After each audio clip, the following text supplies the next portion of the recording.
dans mon cœur ta pensée. Parle-moi. Viens m'édifier. Enlève en moi toute distraction.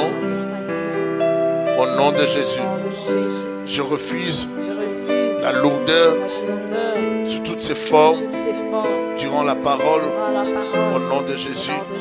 Saint-Esprit, réveille mon esprit. Saint-Esprit, parle-moi. J'ai besoin de toi.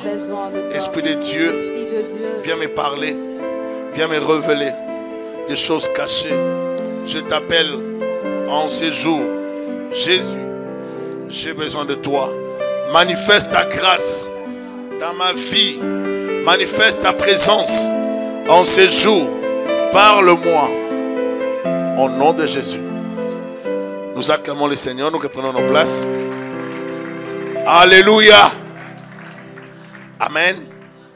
Est-ce que vous êtes dans la joie, dans la présence de Dieu? Amen. J'ai entendu tes cris et tes pleurs. Nous allons parler dans Genèse chapitre 12. Je vais lire dans Genèse chapitre 12 à partir du premier verset. Et puis je vais revenir sur d'autres passages que nous avons eu la fois passée. L'Éternel dit à Abraham, va-t'en de ton pays, de ta patrie et de la maison de ton père, dans le pays que je te montrerai. Je ferai de toi une grande nation et je te bénirai. Je rendrai ton nom grand et tu seras une source de bénédiction. Je bénirai ceux qui te béniront et je maudirai ceux qui te maudiront. Et toutes les familles de la terre seront bénies en toi. Abraham partit comme l'Éternel lui avait dit. Et Lot partit avec lui. Abraham était âgé de 75 ans lorsqu'il sortit de Charan. Abraham prit Sarai, sa femme, et Lot, fils de son frère, avec tous les biens qu'ils possédaient et les serviteurs qu'ils avaient acquis à Charan. Ils partirent pour aller dans le pays des Canaan. Et ils arrivèrent au pays des Canaan. Abraham parcourut le pays jusqu'au lieu nommé Sichem, jusqu'au chêne de Morée. Les Cananéens étaient alors dans le pays. L'Éternel apparut à Abraham et dit, je donnerai ces pays à ta postérité. Et Abraham bâtit là un autel à l'Éternel. Amen. Il transporta de là vers la montagne à l'orient de Bethel et il dressa ses tentes et en Bethel à l'occident et Haï à l'orient. Il bâtit encore là un autel à l'Éternel et il invoqua le nom de l'Éternel. Amen. Alléluia.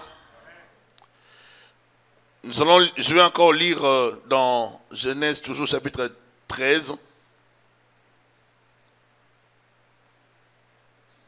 Verset 1er.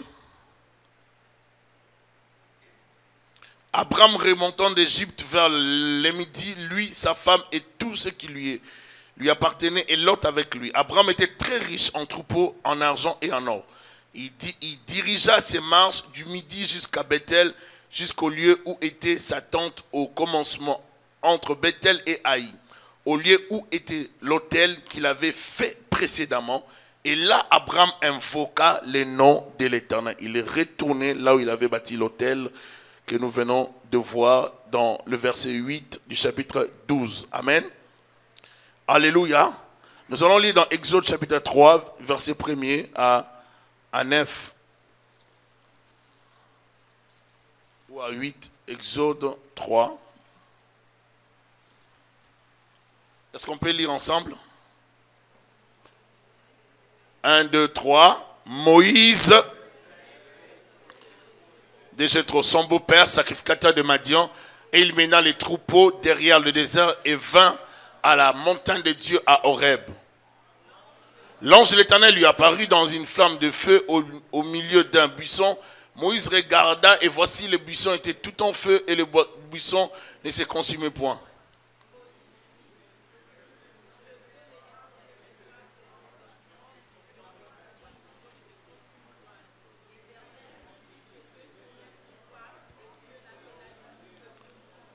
Et dit, Moïse, Moïse. Et il répondit, mais voici. Dieu dit, n'approche pas d'ici, ôte tes souliers de tes pieds, car le lieu sur lequel tu te tiens est une terre sainte.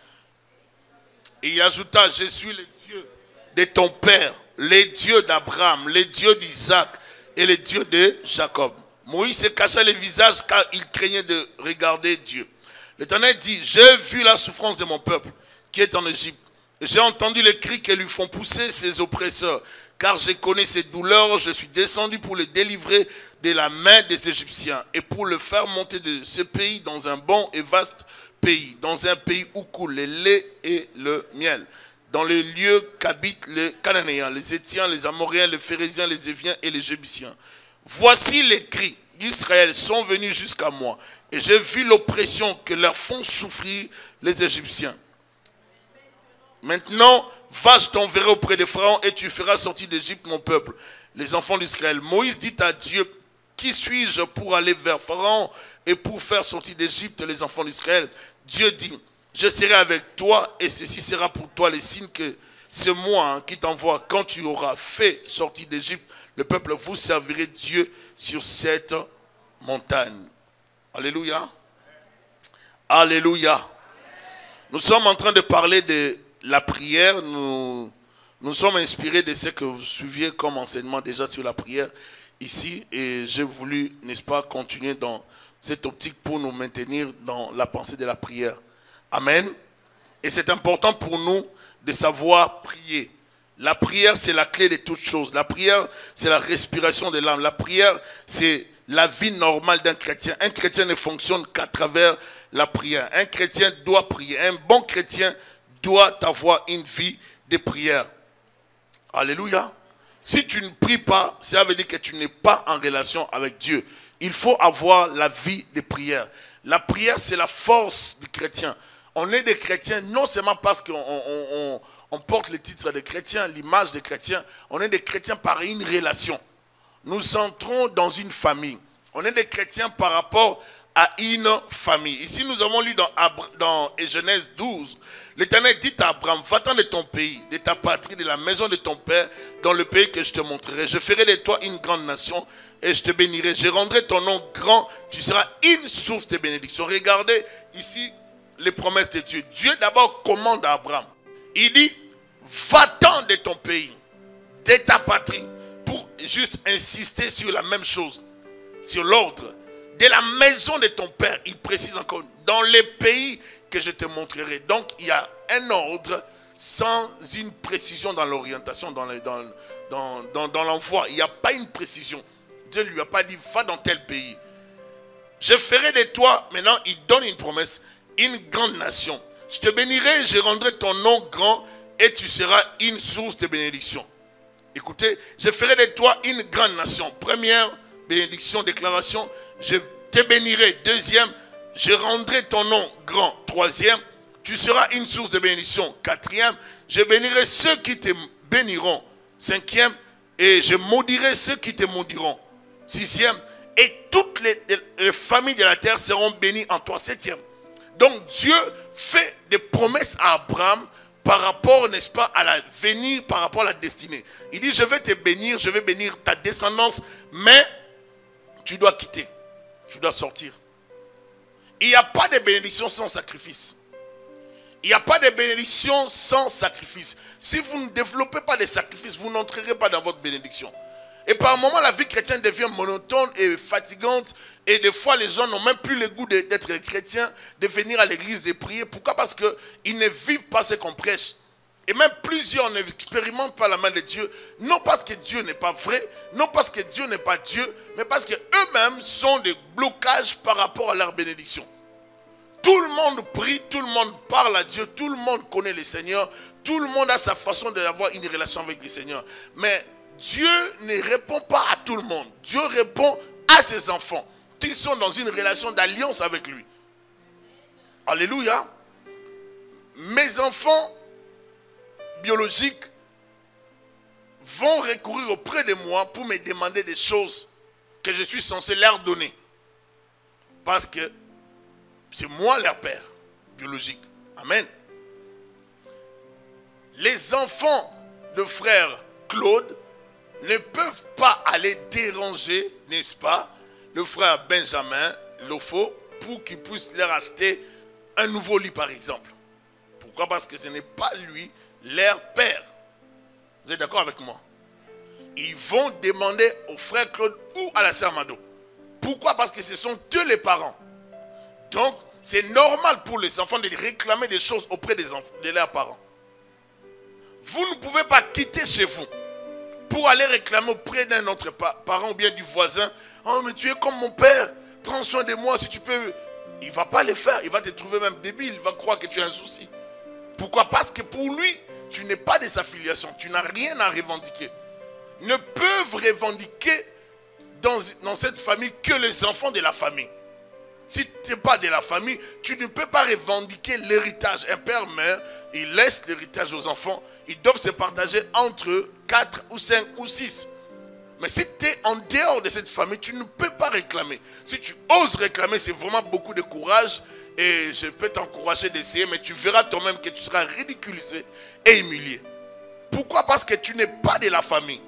Tant que tu n'es pas d'une famille, tu ne fais pas partie des héritiers. Tu ne peux pas réclamer quelque chose. Tu ne peux pas demander quelque chose légalement. Tu n'en as pas les droits. Alléluia. Mais ça prend seulement qu'on soit de la famille. Alors Dieu va faire des promesses à Abraham. Il va dire, toutes les familles de la terre seront bénies en toi. Toutes les familles de la terre. Dieu rendra son nom grand. Il va bénir les nations par Abraham. Dieu voyait Abraham comme un précurseur, comme un prototype, comme un premier élément qui annonçait déjà, n'est-ce pas, les types de chrétiens qu'il allait avoir, les types d'enfants qu'il allait avoir plus tard, des enfants qui croiraient, qui fonctionneraient par la foi.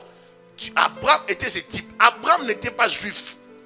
Abraham n'était pas d'Israël. Abraham n'a jamais été juif. Vous êtes d'accord avec moi? Les Juifs sont venus par Abraham. Abraham n'a jamais été d'Israël.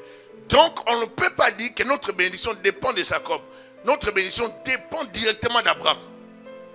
Parce qu'Abraham était païen. Il était des nations païennes. De ce fait, Dieu nous considère aussi, nous les autres nations païennes, nous les autres peuples des païens, comme son peuple, parce que nous le recevons par la foi. Maintenant, comme vous le recevez par la foi, vous êtes au même titre qu'Abraham, des nations païennes. Vous voyez? Maintenant, Abraham va mettre au monde Isaac, Isaac va mettre au monde Jacob. Jacob va, n'est-ce pas, Dieu va confirmer l'alliance abrahamique dans Jacob. Jacob sera, n'est-ce pas, le point, n'est-ce pas, d'explosion de la bénédiction de Dieu dans Abraham. Par Jacob, Dieu va donner les 12 tribus. Par les 12 tribus, Dieu va faire en sorte que Joseph soit vendu en Égypte. Lorsqu'il se retrouve en Égypte, Dieu va faire en sorte qu'il soit élevé pour préparer, n'est-ce pas, la croissance démographique de la famille d'Abraham. C'est-à-dire par Jacob. C'est alors que Jacob va descendre en Égypte plus tard pour grandir, pour avoir, n'est-ce pas, de l'expansion familiale. Maintenant, ils vont devenir une grande famille en Égypte parce qu'il y aura la bouffe, il y aura à manger. Là où ils étaient, il n'y avait pas à manger, il y avait la famine. Maintenant, en Égypte, ils vont se répandre, ils vont se reproduire, ou bien, n'est-ce pas, ils vont se répandre, ils seront une grande famille. Dieu avait déjà annoncé à Abraham que sa descendance serait amenée captive, n'est-ce pas, où? Dans un autre pays. Mais ça sera pendant 400 ans. Maintenant, eux, ils vont faire 430 ans. C'est 430 ans après qu'ils vont se rendre compte qu'ils ne vivaient pas la bénédiction de Dieu. Et ils vont comprendre que leur place n'était pas en Égypte. Il y a des gens qui vivent des situations, n'est-ce pas, de prospérité, mais qui pensent que c'est leur bénédiction. Ça peut être juste un lieu de passage. Ça peut être aussi Gozen, ça peut être aussi la terre de Goshen, où vous êtes, vous habitez, vous êtes prospère, mais c'est juste pour un temps. Mais la bénédiction proprement dite viendra. Si nous respectons, c'est juste certains principes de vie, c'est un principe que Dieu a établi dans la parole. Vous allez remarquer quelque chose qui est prophétique ici. La Bible dit, l'Éternel apparut à Abraham et dit, je donnerai ce pays à ta postérité. Et Abraham fait quoi? Et Abraham, verset 7, bâtit là un autel à l'Éternel qui lui était apparu. À la révélation, un autel. C'est-à-dire, Dieu lui a parlé. Il a dit, ce pays sera le pays de tes enfants. Abraham a pris possession de ce pays directement. Partout foulera la plante de tes pieds. Je t'accorde ce lieu. À l'époque d'Abraham, lorsque Dieu parlait à Abraham, ces versets n'existaient pas encore. Parce que Moïse n'avait pas encore existé. Ces versets sont venus plus tard avec Moïse. Et plus tard, ça sera confirmé dans Josué. Donc, même si les versets là n'existaient pas, mais les principes n'étaient pas ignorés de Dieu. Donc quand Dieu amène Abraham sur la terre, n'est-ce pas, de Canaan, Dieu l'a amené pour qu'il prenne possession de la terre par rapport à la descendance qui allait venir plus tard. Maintenant, Abraham étant un homme prophétique, parce que Dieu va l'appeler prophète aussi si vous lisez les Écritures. Abraham étant un homme prophétique va comprendre que pour confirmer l'alliance de Dieu, pour confirmer la promesse de Dieu, je dois poser un acte qui va certifier que tu m'as parlé. Par cet acte, tu dois te rappeler qu'ici c'est ma terre, c'est la terre de mes enfants, c'est la terre des générations à venir, de ma famille. Donc, Abraham va élever un autel en signe de reconnaissance de la révélation de Dieu et de l'alliance abrahamique. Il bâtit l'autel, il glorifie Dieu en ce lieu et il part. Et Dieu va prendre ça en considération.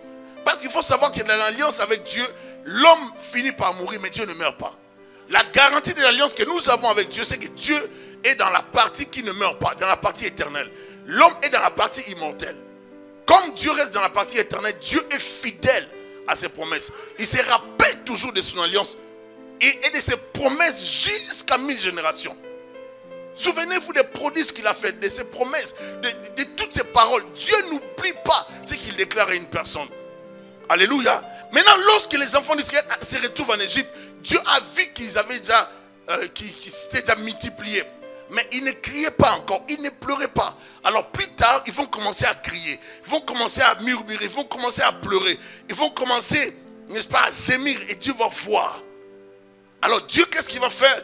Il va permettre que Moïse soit sauvé. Moïse sera sauvé des eaux et Dieu va faire élever Moïse dans la famille pharaonique. Et plus tard, Moïse va quitter la famille parce que ce n'était pas le temps pour Moïse d'entrer, n'est-ce pas, comme libérateur. Il sera formé dans les déserts. Et dans les déserts, Dieu va encore l'appeler dans les déserts pour l'amener dans une autre dimension spirituelle. Il était formé d'un cœur, avoir un cœur d'un berger. Et Dieu va l'introduire dans la dimension spirituelle, dans la dimension de la puissance. Parce que pour libérer Israël de l'Égypte, ça prenait un Dieu. C'est pour ça que Dieu dira à Moïse, je ferai de toi Dieu devant Pharaon. Ça prenait quelqu'un qui avait la dimension spirituelle plus élevée. Alléluia. Et maintenant, Moïse sera visité par le Seigneur. Le Seigneur va dire ici, l'Éternel vit qu'il s'est détourné pour voir. Et Dieu l'appela du milieu des buissons et dit, Moïse, Moïse. Et il répondit, mais voici. Dieu dit, n'approche pas d'ici, ôte tes souliers de tes pieds. Car le lieu sur lequel tu te tiens est une terre sainte. Retenez ceci. Pour la prière, nous parlons de la prière. Partout où il y a la présence de Dieu, vous devez comprendre que l'endroit devient sacré. Vous ne pouvez pas vous comporter n'importe comment là où il y a Dieu. Ici, ce n'était pas dans une maison. C'était dans un désert. La présence de Dieu sacralise un endroit. La présence de Dieu rend sacré un endroit. Dès que vous commencez à parler de Dieu dans un endroit, vous devez vous comporter comme des bons chrétiens, des bonnes personnes. En ce moment-là, parce qu'il y a la présence de Dieu, vous l'invitez. Et Dieu ne cohabite pas avec le péché. Dès que la présence de Dieu était là, Moïse a compris. Dieu va lui dire, n'approche pas d'ici, ôte tes souliers de tes pieds. Symbole de la repentance, de la confession de nos péchés. Alléluia. Parce que c'est la partie, n'est-ce pas, qui ramasse la poussière. Raison pour laquelle en Israël, à l'époque, on lavait les pieds des gens lorsque les gens se promenaient. Et même lorsqu'on recevait des visiteurs, on nettoyait leurs pieds pour montrer l'accueil, l'amour, n'est-ce pas, on enlevait la poussière. Et ici, Dieu va dire à Moïse, enlève tes sandales. Pour dire, enlève les péchés. Quand tu entres dans ma présence, confesse tes péchés. Abandonne la mauvaise chose. Abandonne les mauvaises voies. Arrête avec le mal. Arrête avec la haine. Arrête avec la jalousie. Arrête avec les mensonges. Ainsi de suite. Dieu ne veut pas qu'on entre dans sa présence avec les péchés. Dieu ne veut pas qu'on opère comme des faux chrétiens. Dieu nous veut comme des bons chrétiens. Des bons dispensateurs de la parole de Dieu. De la vie chrétienne. Nous ne pouvons pas servir Dieu dans les péchés. Dans les mensonges. Avec un cœur rempli de haine, de jalousie, de médisance. Nous ne pouvons pas servir Dieu avec ces choses semblables. Ça nous éloigne de Dieu. Combien sont ceux-là qui n'ont plus la présence de Dieu? Qui remplissent seulement des formalités? Combien sont ceux-là qui ont gardé leurs sandales dans la présence de Dieu? Plusieurs personnes ont gardé leurs sandales. Dans les églises, il y a des chrétiens qui n'enlèvent même pas leurs sandales. Qui ne considèrent même pas que les sandales c'est la partie sale. Qui ne confessent même plus. Il y a des gens qui ne veulent même plus confesser. Parce qu'ils ne veulent pas vivre la culpabilité. Dès qu'ils entrent dans la présence de Dieu, Ah, tu es Dieu, tu es un Dieu de miséricorde. Comme j'ai suivi un homme de Dieu qui parlait, Dieu ne regarde pas vraiment au péché, Dieu regarde les pécheurs parce qu'il voit que nous sommes ses enfants. Non. Il y a des messages aujourd'hui, soi-disant des messages d'amour, mais des messages qui vont conduire les gens en enfer.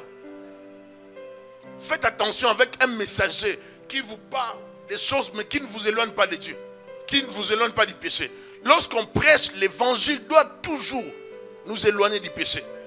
Un évangile qui ne t'éloigne pas du péché, mais qui t'encourage à la réussite, c'est juste matériel. Ma soeur, mon frère, ce n'est pas l'évangile de Dieu.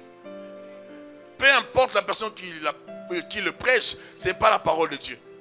Un évangile qui ne nous présente pas Jésus-Christ crucifié, qui nous attire toujours dans le matériel. Comment réaliser des grands projets, comment atteindre les objectifs de la vie. Oui, mais avec toujours la crainte de Dieu. Pas atteindre les objectifs de la vie dans les vols. Toujours l'évangile doit nous amener dans la crainte de Dieu. Et c'est ça le message biblique, bien-aimé. Ôte les sandales. Moïse va enlever les sandales. Car le lieu sur lequel tu te tiens est une terre sainte. Il ajouta, je suis le Dieu de ton père, le Dieu d'Abraham. Vous voyez, Dieu établit directement la filiation ici. Il dit, je suis le Dieu de ton père, le Dieu d'Abraham. Il n'a pas cité directement le père de Moïse. Parce qu'en fait, devant Dieu, le père de Moïse est avalé par Abraham. Dieu considère la personne avec qui il a conclu l'alliance pour bénir le reste. Tout le monde n'est pas connu par Dieu. Il y a des gens qui ne seront jamais connus de Dieu. Parce qu'ils n'ont pas marqué le cœur de Dieu. Il y a dans certaines familles, il y a des gens qui sont des personnes clés pour la bénédiction de la famille. Est-ce que je parle à quelqu'un? Et si ces gens, des personnes quittent la famille ou meurent avant le temps, vous perdez la lumière qui était dans votre famille. Prie pour que la personne lumière de votre famille ne parte pas. Ne quitte pas la terre. Je vous assure. C'est prophétique ce que je dis. Vous pouvez avoir un frère, un enfant, une femme, un mari, mais vous ne voyez pas la bénédiction qui est sur la personne et qui vous affecte. Mais les jours que vous vous séparerez de la personne, ou quitterez la personne, ou que la personne mourra, c'est là que vous vous rendrez compte de l'impact, de l'importance de cette personne dans votre vie. Est-ce que je parle à quelqu'un? Abraham était la source de la bénédiction de sa famille. Et Abraham, c'était lui qui avait tiré alliance avec Dieu. Donc Dieu devait bénir le reste par lui. Sois la source de la bénédiction de ta famille. Alléluia. Sois une source de bénédiction. Sois celui qui va attirer la faveur dans la bénédiction. Il y a, comme je dis, souvent, il y a des personnes, dès que vous les rencontrez, votre vie change. Il y a des personnes, dès que vous les rencontrez, votre vie ne change pas. Au contraire, vous commencez à descendre aux enfers. Imagine, tu rencontres un homme qui commence à pourrir ta vie. Tu sens que depuis que tu l'as épousé, malheur sur malheur, perte d'emploi, maladie chronique, inquiétude par rapport à la vie, et puis plus tard, des choses que je ne peux peut-être pas dire, divorce, maladie, mort, ainsi de suite. Il y a des personnes qui n'amènent pas la bénédiction, mais sois une personne de bénédiction. Alléluia. Sois un canal de bénédiction pour les autres. Il y a certaines femmes, dès que vous l'épousez, elle entre dans ta vie commence à prospérer. Toi-même, le courage que tu n'avais pas, tu l'as. Tu commences à avoir le courage. Tu ne parlais pas, tu commences à parler. Tu n'arrivais pas à réaliser les choses, tu commences à réaliser. Parce que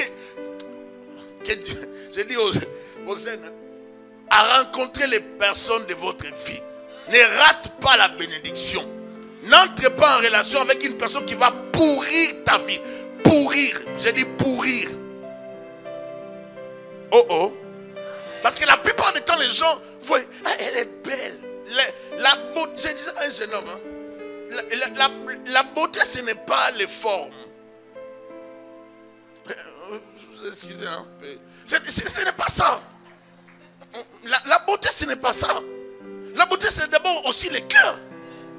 Tu peux épouser une fille qui entre dans ta vie, qui te détruit. Non parce qu'elle veut te détruire, mais parce que ce qui est en elle te combat. Et elle aussi, elle est victime de ça, elle l'ignore. Tu peux aussi épouser quelqu'un qui entre dans ta vie, malgré sa bonne volonté, il te détruit.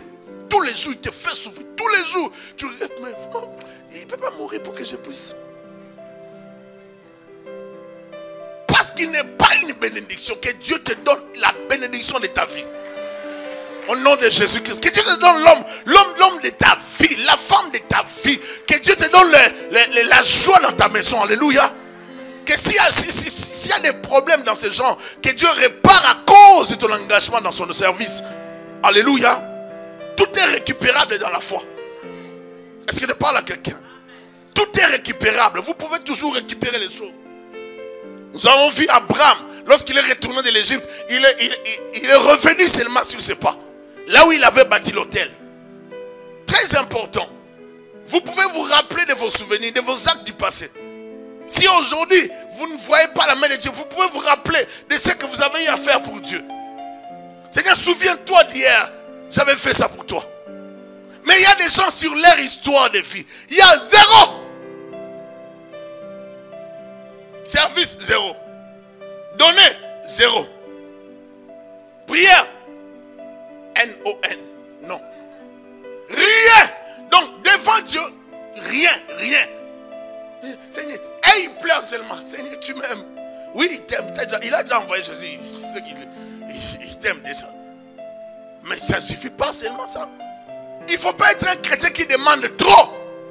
Tu ne t'appuies que sur Matthieu 7,7. Ne profitez pas de Matthieu 7,7. Demandez, vous recevrez. Cherchez, vous trouverez. Frappez, on vous ouvrira. On va t'ouvrir dans la maison de quelqu'un d'autre si tu n'es pas de la famille. Tu vas demander à qui? À ton père voisin? Ou à ton père? Si tu veux chercher l'éternel et il se laissera trouver. Dieu ne va pas se laisser trouver à un inconnu. Il faut que tu sois de la famille. Lorsqu'un enfant pleure alors qu'il n'y a plus le courant dans la maison, il fait noir. Le père saura retrouver, n'est-ce pas, la voix de l'enfant et il se laissera trouver par l'enfant. Vous voulez que Dieu se laisse trouver alors que vous n'avez rien arrangé dans votre vie. Il y a notre part, bien-aimé. J'ai compris que nous ne sommes pas éternels. Moi, Thierry, je passerai. Toi aussi, tu passeras. Mais avant que nous quittions la terre, vivons bien avec Dieu. Vivons bien avec les gens. Soyons vrais, soyons bons, soyons des bons chrétiens. Soyons des bons chrétiens, je vous assure. Vivons la vie chrétienne comme il se doit. Nous, dans la chrétienté, il n'y a pas question des blancs, des jaunes, des rouges, des haïtiens, des antillais, des africains.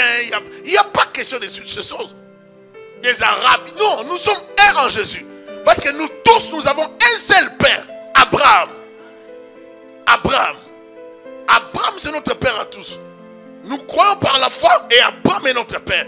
Alors les enfants d'Israël vont crier à l'Éternel. La Bible dit, écoutez, verset 7. J'ai vu la souffrance de mon peuple. Premier verbe voir. J'ai entendu les cris qui lui font pousser ses oppresseurs. Verbe entendre. Deuxième verbe conjugué ici. Car je connais ses douleurs. Troisième verbe. Je suis descendu. Quatrième, descendre. Pour les délivrer. Cinquième. De la main des Égyptiens. Pour les faire monter. Sixième. De ce pays dans un bon et vaste pays. Dans un pays où coule le lait et le miel. Car dans les lieux qu'habitent les Cananéens, les Étiens, les Amoréens, les Phérésiens et les Éphiens et les Jébusiens. Dieu dit, je vais les faire monter dans ces pays où habitent des gens. C'est-à-dire, Dieu, lorsqu'il veut te bénir, il peut laisser certaines personnes occuper ta place. C'est juste pour un temps. Alors, quelqu'un ne m'a pas compris. Dieu peut faire en sorte que certaines personnes occupent ta place. C'est juste pour un temps. Il n'y a pas un problème. Lorsque ton heure sonnera, tu entreras dans ta place. Les Éviens, les Jébusiens, les Cananéens occupaient la terre. C'était juste pour garder un peu les pays quand même en vie. Pour que les pays ne deviennent pas la forêt. Et que les bêtes féroces ne se propagent pas dans le pays. Certaines personnes sont là juste pour vous. Oh, quelqu'un ne m'a pas compris. Il y a certaines bénédictions que Dieu va vous accorder, mais qui attendent encore. Peut-être que tu ne le vois pas, mais c'est devant toi. Il y a certaines personnes qui s'en occupent pour vous. Ce sont des gens qui entretiennent vos bénédictions. Je suis en train d'annoncer à quelqu'un que sa bénédiction est entretenue par quelqu'un d'autre. Mais le temps d'en prendre possession arrive. Est-ce que je parle à quelqu'un? J'ai entendu. Dieu a entendu tes cris. Dieu ne t'a pas oublié. Tu es dans les calculs de Dieu. Tu es dans la liste des gens que Dieu va visiter. Tu ne peux pas quitter la terre sans la visitation de Dieu. Et ça doit être une dimension de ta foi. Tu dois croire à cela. Dieu te visitera. Quand Dieu passe chez les voisins, ne pleure pas. Parce que ta maison est dans la liste. Il est juste à côté. Il est à côté. Dieu est comme un facteur. Il va laisser la lettre chez le voisin. Ton tour aussi arrive. Dans ta boîte postale, il y aura la lettre ou bien les colis qui vont atterrir là-bas. Est-ce que je parle à quelqu'un? J'ai dit que ton tour arrive. Persévère dans la prière. N'arrête pas de prier. Il dit il faut toujours prier, ne peut se relâcher. Il faut toujours chercher la face de Dieu. Une église qui ne prie pas ne représente pas l'église de Jésus-Christ de sur la terre. L'église n'est pas un lieu où les gens doivent toujours s'asseoir sur la théologie pour expliquer sans être contre de la théologie. Je suis dedans, mais l'église ne doit pas seulement s'asseoir sur, n'est-ce pas, des homélies bien préparées, des messages bien préparés avec trop de littérature pour endormir par moment les peuples de Dieu. L'église, c'est un lieu de prière. Un pasteur qui bouffe du 1er janvier au 31 décembre doit démissionner normalement. Il doit apprendre à prier. L'apôtre Paul dit, je fais mention de vous dans mes prières. Je parle à Dieu pour vous. Mes enfants pour qui j'éprouve des douleurs d'enfantement. On ne peut pas avoir les responsabilités pastorales sans la prière. Il faut prier. Je vois des gens, des jeunes surtout. Aujourd'hui, nous à l'époque on avait peur, mais aujourd'hui il y a des jeunes qui se font directement. Vous allez voir un jeune comme ça qui se réveille le matin, prophète. Un jeune qui se réveille apôtre.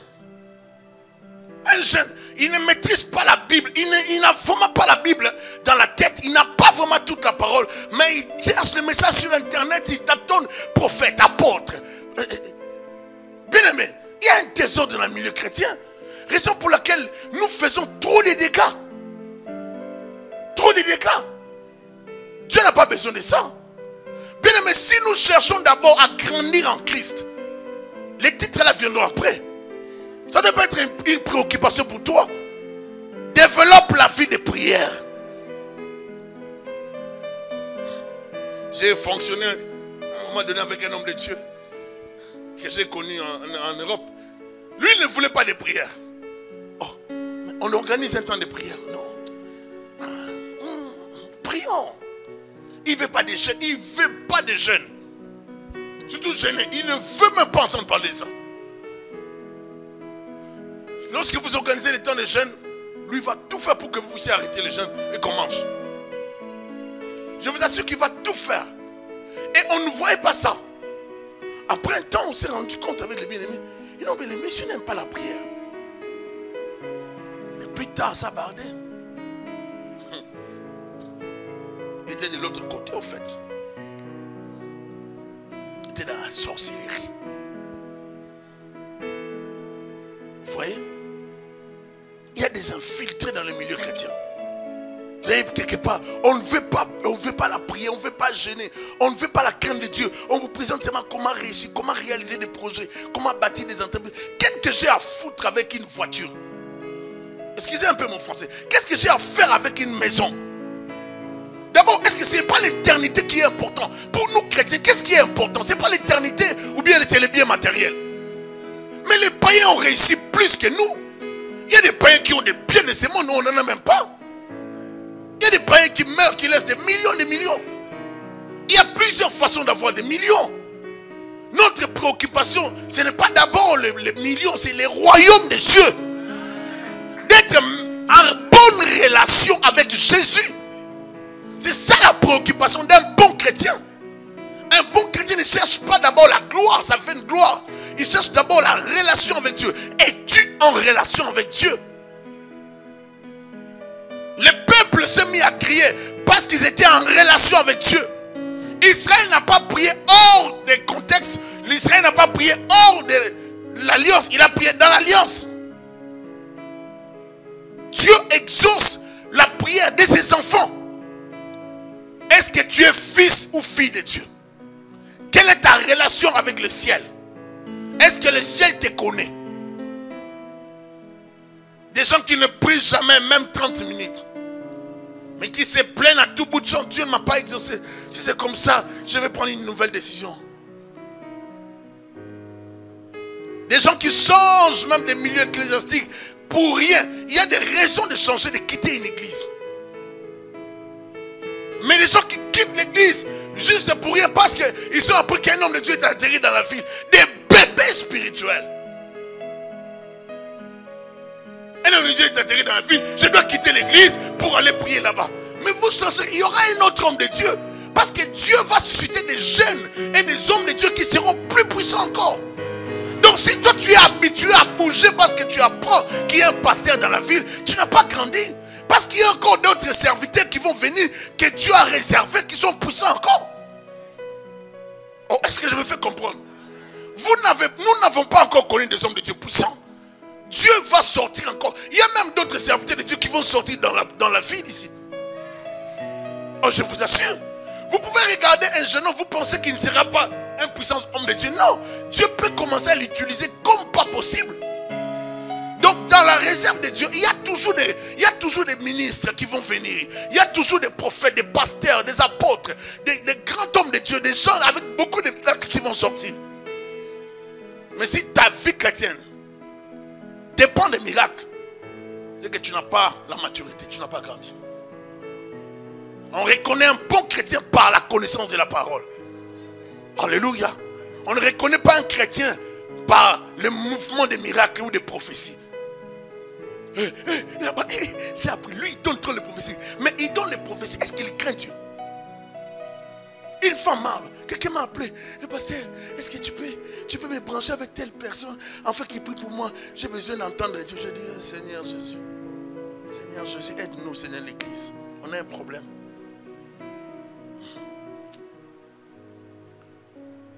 J'aimerais entendre Dieu un peu par lui pour voir ce que Dieu va me parler. Je dis, bien aimé, est-ce que tu as développé ta vie de prière? Tu veux entendre Dieu par lui? Oui. Si tu veux entendre Dieu par lui, tu n'as qu'à lui écrire. Va lui écrire sur internet et dis-lui de te dire ce que Dieu te dit. Comme ça, entends Dieu. Et que ta vie change aussi lorsque tu vas l'entendre.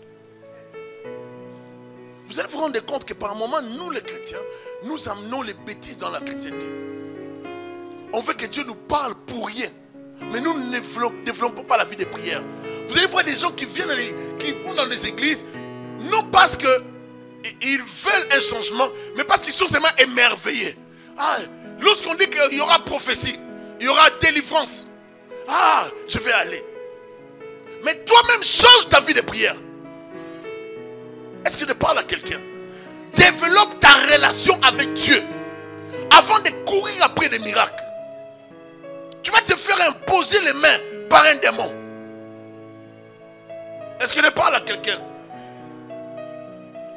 Vous allez, suivez-moi les dimanches prochains, vous allez entendre ce que je vais parler. Je ne vais pas annoncer les thèmes peut-être maintenant. Le milieu chrétien est déjà envahi par des faux. Nous servons Jésus-Christ, mais il y a trop de faux. Et l'église a besoin de la prière. Dieu a besoin des hommes et des femmes qui marchent par la prière. Alléluia. Si nous persévérons dans la prière, nous verrons la gloire de Dieu. Alléluia. Dieu est toujours à l'œuvre. Dieu n'a pas arrêté avec ses œuvres. Il faut savoir intensifier, augmenter la vie de prière. Je me rappelle de l'histoire d'un homme de Dieu dans l'histoire des réveils qui priait. Il entrait dans un carton. Il s'enfermait dans les cartons. Et il passait des heures dans la prière. Il disait à Dieu, donne-moi les âmes où je meurs. Je crois que c'est George Miller. Il priait. Tellement dans les cartons, il priait, il cherchait la face de Dieu. Et on dit jusqu'à ce que les cartons s'éclataient par la sueur, les pleurs. Il passait le temps à pleurer, à chercher la face de Dieu. On rencontre encore dans ce même livre que j'ai lu il y a des années sur deux vieilles femmes qui priaient pour le réveil. Elles passaient des heures à chercher la face de Dieu. On dit deux vieilles femmes, mais qui demeuraient dans la prière. La prière n'a pas d'âge. Ouais, les gens, alors comme j'ai grandi, je ne peux plus prier. Restez vos jours. Non, il faut prier. Vous savez, moi, pour ces jours-ci, avec mes examens, il y a des gens qui trouvent trop d'examens. Avec mes examens, je ne peux pas prier. Avec mon travail, je n'ai pas vraiment le temps de prier, mais garde-moi dans la prière. pasteur, soutiens-moi dans la prière. Mais moi, je n'ai pas le temps de prier. Tu dois avoir le temps de prier. Est-ce que je parle à quelqu'un? Un chrétien qui ne supporte pas la fatigue, moindre fatigue, je ne peux pas prier. On veut toujours dormir pendant 10 heures de temps. Si on dort 10 heures de temps, on ne peut pas dormir moins que ça. Est-ce qu'il y a encore de nos jours des chrétiens qui se réveillent à 4 heures du matin? Il y en a encore des chrétiens qui peuvent prier à 5 heures du matin. Est-ce qu'il y a encore des chrétiens qui peuvent prier à 6 heures du matin? Même 30 minutes, ne serait-ce que 30 minutes. Il y en a encore des chrétiens qui veulent prier. Lorsque nous voyons la bénédiction, la plupart du temps, j'ai constaté que les chrétiens sont vraiment naïfs. Le discernement manque aux chrétiens. Lorsqu'on voit, n'est-ce pas, juste l'introduction de la bénédiction, on relâche. Et ça, c'est le comportement de plusieurs chrétiens. Lorsqu'on commence à voir seulement la bénédiction, on lâche. Lorsque ça va revenir, la même situation, et même pire que ça, là on revient dans la prière. Seigneur, tu me connais. Il ne te connaît pas. Il te connaît comme un chrétien en dents de scie. Tu n'es pas stable dans la prière. Il te connaît dans ce sens, mais il ne te connaît pas dans sa présence. Dans sa présence, tu n'es pas là. Tu n'es pas là. Les anges ne te connaissent pas. Si on posait la question à ton ange, il va te dire, non, lui là, je suis toujours là pour le protéger, mais il ne fait rien. Des gens qui ne savent pas prier. Ça fait que son esprit ne grandit pas. Lorsqu'il est attaqué la nuit, il ne peut que subir. Il ne peut pas réagir au niveau de l'esprit. Les esprits faibles au niveau spirituel. Lorsqu'on est combattu la nuit, on ne peut pas réagir. Un chrétien qui n'arrive pas à dire Jésus dans le réveil, maman! Marié, mais tu cries maman. Dans tes rêves, tu dis papa! Parce que dans ton esprit n'est pas imprégné de Jésus-Christ. Que Dieu te donne la force spirituelle. De telle sorte que même si dans tes rêves, tu dors, tu es attaqué, tu fonctionnes comme dans Actes des Apôtres, chapitre 10. Lorsque Pierre avait vu le panier descendre, il avait compris qu'il ne pouvait pas toucher à ce qui est impur. Que Dieu te donne d'être en mesure de discerner, même dans ton sommeil, que le diable m'attaque, je dois parler au nom de Jésus-Christ. Des gens qui se lèvent le matin ou bien en pleine nuit, ils étaient attaqués, mais ils sortent de son sommeil en parlant la ratakaya chanda. Et ça arrive qu'aux gens qui ont la vie de prière, cela arrive qu'aux gens qui dorment avec Dieu. Je sors de mon sommeil, je sors de mon Seigneur, merci Seigneur. Ils ne vont pas m'avoir, ils ne vont pas m'attaquer. On te pose la question, qu'est-ce qui se passe? Non, non, non, non, je viens de loin. Ils ont cru m'amener, ils ne pouvaient pas m'amener. Mais il y a des dimensions. J'ai dit à un frère, tu me vois pendant que j'opère maintenant pour les délivrances de tes sorciers, ne me touche pas, je n'ai baby, je ne suis plus moi. Je suis dans une autre dimension. Maintenant, l'autre reste loin. Parce que là, le niveau change maintenant. Ça, c'est la dimension des sorciers. Je viens maintenant pour les terroriser. Est-ce que je parle à quelqu'un? Bien aimé, il y a des niveaux. Lorsque vous engagez dans ces niveaux-là, bien aimé, vous entrez dans une autre dimension. Les sorciers ont par moment besoin d'être corrigés dans la prière. Alléluia. Bien aimé, l'heure est venue où tu dois sortir de l'Égypte. L'heure est venue où tu dois récupérer ta richesse qui est restée en Égypte. L'heure est venue où tu dois récupérer tes enfants, récupérer ton mariage. Il y a un temps pour toutes choses. Il y a un temps pour être esclave, un temps pour être libre. J'annonce ta délivrance au nom de Jésus. Il dit, j'ai entendu tes cris, j'ai vu tes pleurs et je suis descendu pour te délivrer. Que l'Éternel délivre ta maison, qu'il délivre ta vie, qu'il délivre les finances de ta famille, qu'il libère ta santé, qu'il libère ton mariage, qu'il libère ta fécondité au nom de Jésus de Nazareth. Un sorcier qui viendra habiter chez moi, il va fuir. J'ai dit dans ma langue, mais je vais le faire fuir. Vous comprenez? Je vais le faire fuir parce que je vais les traquer dans la prière. Bien aimé, la prière, ce n'est pas seulement passer des serres. La prière, c'est la dimension, la façon dont vous opérez avec Dieu. Vous pouvez prier à tout moment. Dans la cuisine, vous êtes en train de préparer ma prière. La prière, c'est la vie. La prière, c'est notre respiration. C'est notre mode de fonctionner, mode de vie. Nous fonctionnons avec la prière. Tu peux suspendre des déclarations sur tes enfants, dans ta maison, de telle sorte que ces paroles-là vont rester suspendues sur ta famille. Celui qui va oser sera démasqué. J'ai compris pourquoi certaines personnes ne nous supportent pas. Et je m'en fais même pas. C'est normal que tu sois toujours combattu et que des gens ne te supportent pas. Parce que les sorciers aiment ça. Il y en a seulement que je prépare sur les sorciers dans les jours à venir.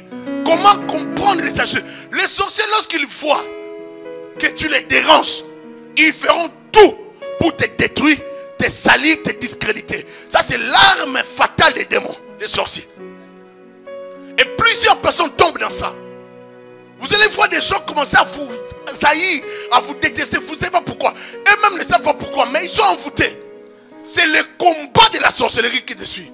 J'ai vu quelqu'un me provoquer dernièrement, faire quelque chose.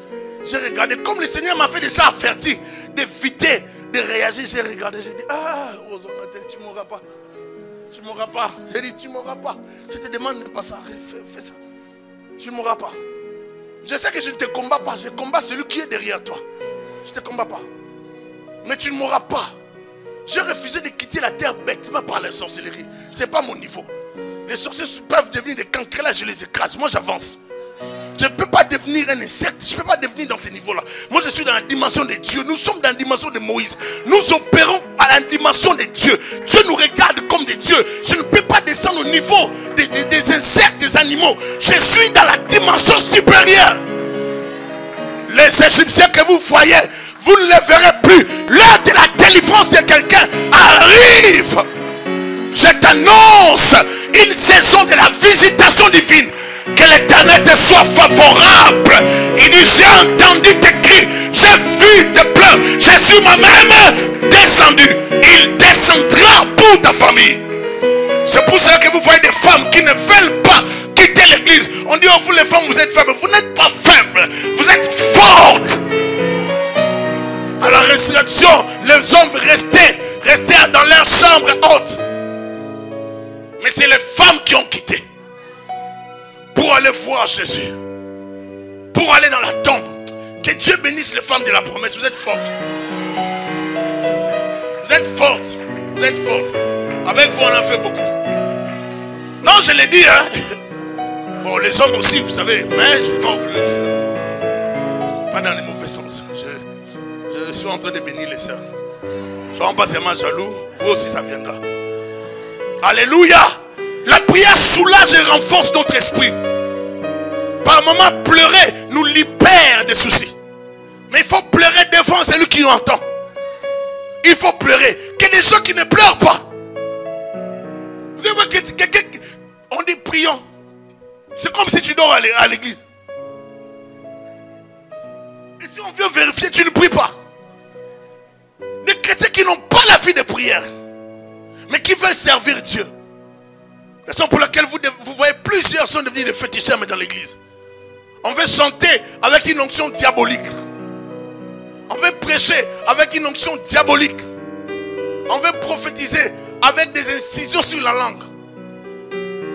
On veut servir Dieu avec des faux miracles.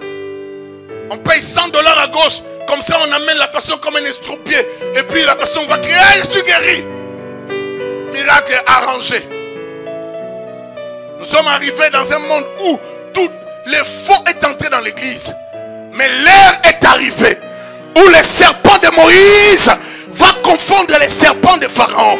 Je suis en train de prier Dieu qu'il puisse avaler tous ces faux ministères et que ton serpent, les serpents de Dieu dans ta vie, puisse avaler tous les serpents de la confusion qui confondent ta vie, qui troublent ta vie.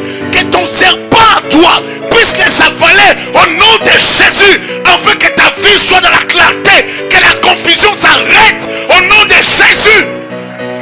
L'heure de la confusion doit s'arrêter. C'est maintenant. La Bible dit bientôt vous verrez la différence entre ceux qui me servent et ceux-là qui ne me servent pas.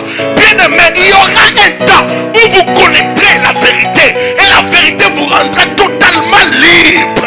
Il y aura un temps où vous comprendrez que celui-là c'est un faux, celle-là c'est une fausse. Il y aura un temps. Dieu a dit laissez l'ivraie et les pleurs rester ensemble. Nous sommes ensemble avec certaines personnes, mais nous ne sommes pas ensemble pour toute la vie. Viendra un temps où Dieu va nous séparer, les vrais et les faux. Bien aimé, Dieu n'est pas toujours avec la majorité, ni avec la masse. Dieu a besoin du reste, un reste fidèle. Il dit, je me suis réservé un reste fidèle qui n'a pas fléchi les genoux devant Baal et Astarté. Dieu a besoin d'un reste. L'église a besoin d'un reste. L'église a besoin de frères et sœurs qui sont vrais, qui aiment Dieu d'un tout cœur. Des gens qui aiment Dieu avec passion. Des amoureux véritables de Jésus-Christ. Pas des gens qui mettent l'argent devant, mais des gens qui aiment Dieu. Pas des chrétiens de dimanche. Des gens qui aiment Dieu. Viendra un temps où vous comprendrez l'importance de Dieu. Si on ne t'a jamais annoncé une maladie incurable, mais imagine que tu sois malade et que le médecin te donne quelques jours.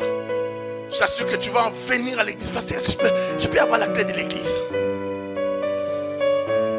Va voir le frère Claude.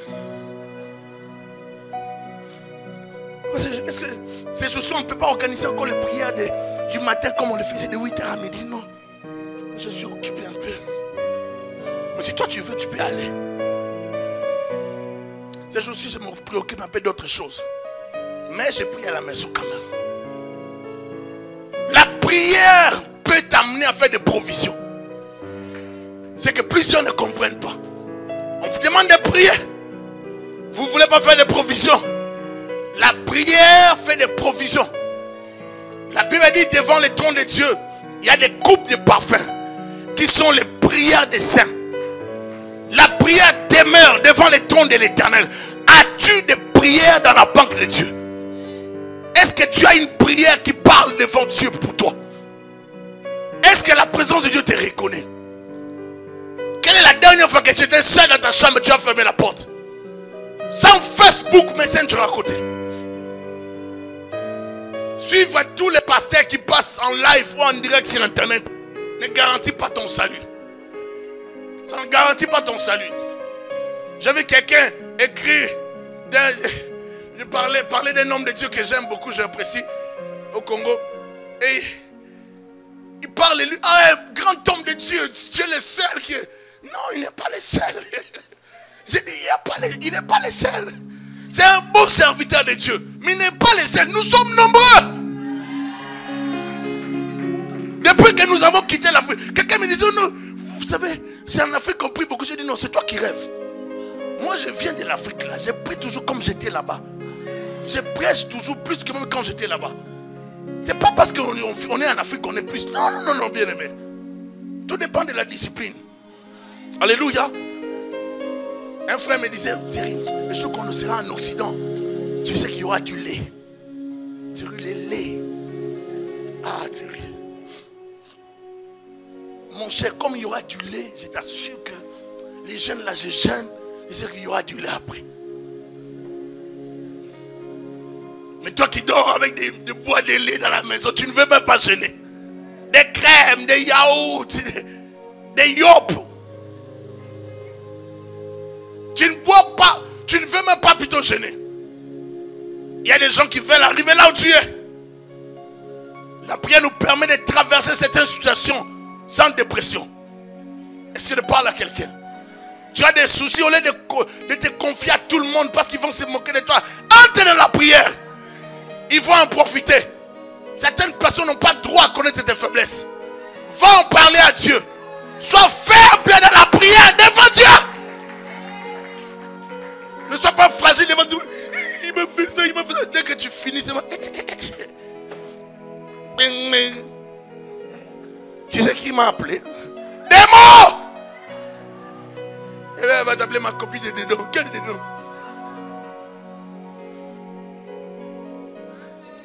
Nous sommes dans un monde qui est pourri.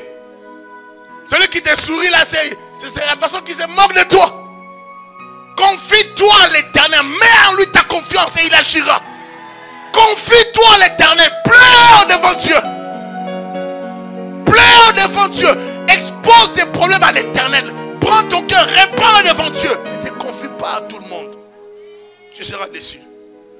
Galates 4, 1 à 8. Ephésiens 2, 11 à 18. Et Ephésiens 3, 3 à 21. Galates 1, 4 plutôt 1 à 8.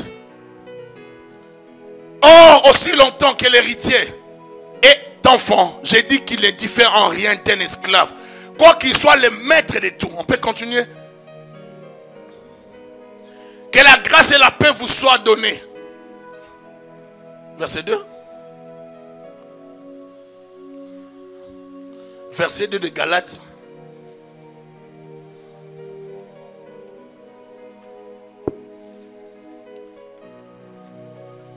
Mais il est sous des tuteurs et des administrateurs jusqu'au temps marqué par le Père. Verset 3. Nous aussi de la même manière, lorsque nous étions enfants, nous étions sous l'esclavage des rudiments du monde. Mais lorsque les temps ont été accomplis, Dieu a envoyé son Fils, né d'une femme née sous la loi, afin qu'il rachètât ceux qui étaient sous la loi, afin que nous ressuscitions l'adoption. Et parce que vous êtes fils, Dieu a envoyé dans nos cœurs l'esprit de son Fils, lequel crie. L'esprit là crie, Abba, Père. Ainsi tu n'es plus esclave, mon frère, ma soeur, mais fils. Si tu es fils, tu es aussi qui? Par la grâce de Dieu. On continue jusqu'au dernier verset 8. Autrefois, ne connaissant pas Dieu, vous serviez les dieux qui ne sont pas de leur nature. Mais aujourd'hui, nous sommes enfants de Dieu. Ephésiens 2.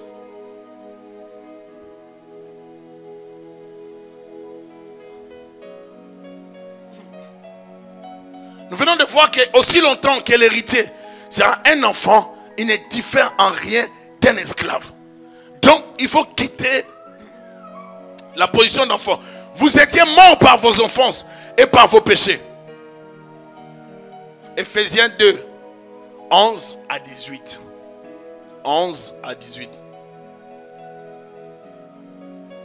C'est pourquoi vous, autrefois païens, dans la chair, appelés incirconcis par ceux qu'on appelle incirconcis, et qui le sont en la chair par la main de l'homme. Souvenez-vous que vous étiez en ces temps-là, sans Christ, privés du droit de cité en Israël, nous autres les païens, étrangers aux alliances de la promesse, sans espérance et sans Dieu dans le monde. Mais maintenant en Jésus-Christ, ah non, lisons ça ensemble. Mais maintenant en Jésus-Christ, vous qui étiez jadis éloignés, vous avez été rapprochés par le sang de Christ. Donc, maintenant le sang nous donne le droit de revendiquer la paternité de Dieu. Dieu est notre Père maintenant. Car il est notre Père. Lui qui des deux, les Juifs et les païens, n'en a fait qu'un. Et qui a renversé le mur de séparation.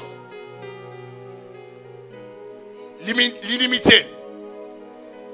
Ayant anéanti par sa chair la loi des ordonnances dans ses prescriptions, afin de créer en lui-même avec les deux un seul homme nouveau, en établissant la paix. Maintenant venez me dire qu'Israël c'est eux le peuple de Dieu. Toi tu n'es pas le peuple de Dieu. Vous voyez maintenant que vous êtes le peuple de Dieu. Vous avez droit aux promesses de l'alliance et de les réconcilier l'un et l'autre en un seul corps avec Dieu par la croix, en détruisant par elle l'inimitié. Il est venu annoncer la paix à vous qui étiez loin et la paix à ceux qui étaient près. Vous voyez? Car par lui, nous avons les uns et les autres accès auprès du Père dans un même esprit. Est-ce qu'on peut acclamer Dieu pour ça? Alléluia. C'est-à-dire, si un juif prie, Dieu l'exauce comme il t'exauce. Dieu n'exauce pas les juifs plus que toi. Si tu es descendant d'Abraham par la foi, Dieu t'exaucera. Alléluia. Dieu t'exaucera. Vous ne verrez jamais Dieu si vous n'êtes pas son fils. Tu ne peux pas prier Dieu si tu n'es pas en relation avec lui. Est-ce que Dieu est ton Père? Si Dieu est ton Père, tu peux aller dans sa présence. Tu ne peux pas voir la main de Dieu si tu ne le cherches pas. Dieu est un Père qui se révèle à ses enfants, descendants d'Abraham. Celui qui s'ignore ne pourra pas obtenir sa part auprès du Seigneur. Nous devons approcher Dieu dans la connaissance de ce que nous sommes, de ce qu'il est et de ce que nous avons comme lien familial ou en commun. Nous devons approcher Dieu par rapport à ce que nous sommes. Nous devons connaître ce qu'il est et nous devons connaître ce qu'il a fait pour nous. Alléluia. Celui qui ne connaît pas son identité aura du mal à fonctionner. Osée 6, verset 3. Osée 6, verset 3. Un enfant qui est conscient que le voisin n'est pas son père, il n'ira pas chez le voisin lui demander de l'aide. Ou demander paye-moi les frais scolaires ou bien donne-moi à manger dans l'école. Il ne va pas le faire parce que ce n'est pas ses parents. Connaissons, écoutez ce qu'elle dit, connaissons, cherchons à connaître l'Éternel. Sa venue est aussi certaine que celle de l'aurore. Il viendra pour nous comme la pluie du printemps qui arrose la terre. Cherchons, connaissons, cherchons à connaître l'Éternel. Sa venue est aussi certaine. Dieu viendra comme une pluie. Dieu viendra comme une pluie. Et il va changer ta vie. Le Père est un garant. Et les enfants sont des héritiers qui doivent se comporter comme tels. Vous devez savoir que vous êtes des héritiers. Et vivez comme des héritiers. Nous ne prions pas dans un cadre ou bien hors du cadre familial. Nous prions dans un cadre familial. Nos prières s'adressent à Dieu et non aux hommes. Nos cris s'adressent à notre Père Céleste qui est Dieu. Dieu n'est pas embrouillé par les prières des gens qui sont en Asie. Dieu n'est pas dépassé par les prières des gens qui sont en Afrique. Non, c'est aussi Dieu s'occupe d'abord de l'Afrique et puis viendra votre cas. Non! Dieu écoute tout le monde. Dieu suit nos prières. Dieu est tellement attentif à nos cris. Alléluia. Lorsque le frère Tom prie, sa prière n'empêchera pas Dieu d'exaucer la prière de frère Claude. Oh non, ça fait mal qu'il tu pries tellement fort. Il faut un peu baisser la voix pour que Dieu me comprenne. Parce que moi, tu vois, hein, je suis un peu prioritaire. Tu es prioritaire par rapport à quoi? Prie, crie comme tu veux. Dors à terre. La prière de la sœur Fifi ne va pas empêcher ta prière. Alléluia. Prie toi aussi. On peut crier en désordre. J'ai vu des gens dans certains milieux ecclésiastiques où on dit, vous savez, il ne faut pas hausser la voix. Il faut prier quand même. Vous savez... parler, juste parler, et puis Dieu va comprendre. Vous n'avez pas besoin de crier. Non, bien-aimé. Il y a certaines prières où vous aurez besoin de crier. Où vous aurez besoin de crier. Tu as tellement de problèmes dans le cœur, ça te pousse à crier. Tu veux pleurer devant Dieu. L'église doit être un endroit où les hommes auront la liberté de prier. J'ai dit la liberté de prier. La liberté de dire Amen. Parce que dans certaines églises, on ne peut pas dire Amen à tout moment. Dis un peu Amen, Jessica. Ouais. Dans certaines endroits, si tu dis Amen comme ça, c'est un problème. Tu dis Amen, on te regarde. Sois calme. Donc dans la présence de Dieu, vous devez être à l'aise. Il ne faut pas être stressé. Dieu est votre Père. Alléluia. Dieu est votre Père. Criez devant l'Éternel. Pleurez devant l'Éternel. Va à terre devant l'Éternel. C'est ton Père. Si je prie ici le matin que je suis seul, j'écris. J'écris parce que je suis seul à l'église. Par moments, quand je prie aussi seul, il y a des moments où je vibre, vraiment, je sens que je dois crier. C'est important pour moi de me dégager devant Dieu. Certains problèmes, il faut seulement en parler à Dieu. Même ta femme ne va pas comprendre. Même ton mari ne comprendra pas. Mais Dieu comprendra et il apportera la solution.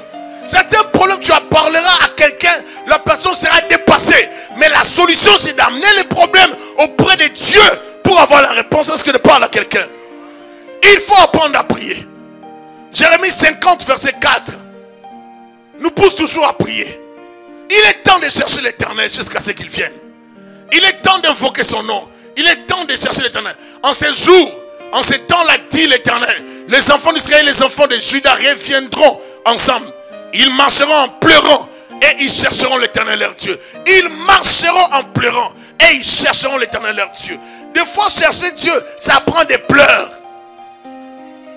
Pas des pleurs auprès des amis. Dieu m'a abandonné. Non. Parle, pleure devant Dieu. Seigneur, où es-tu? Tu m'avais promis cette année. Où es-tu, Seigneur? Pleure devant Dieu. Pleure devant Dieu.